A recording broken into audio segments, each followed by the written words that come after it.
the distributive property. To use the distributive property, you multiply the number outside of the parentheses by all of the terms inside of the parentheses. So let's look at example 1. This example is saying 4 times the sum of x and 5. We know it's multiplication because there is no sign between the 4 and the parentheses.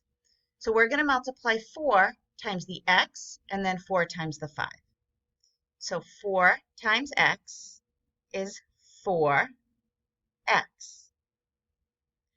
Now you're going to do 4 times 5. We have to look at the sign in front of the 5. See how this is a plus? So that means it's a positive 5. So positive 4 times positive 5 is positive 20. That's why there's a plus in the middle. And this is all that we can do because we cannot add 4x and 20 because they're unlike terms. Good, let's try our next example. Now we're going to distribute the negative 2 to the 4x and to the negative 3.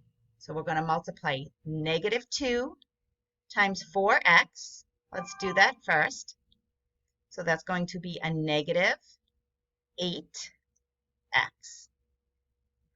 Because remember, signs are different, so it's negative. We multiply 2 times 4 is 8, and we bring down the x.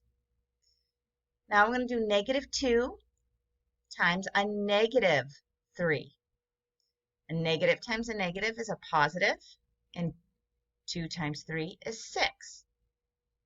And we are done because we can't we cannot combine the negative 8x and the 6 because they're unlike terms.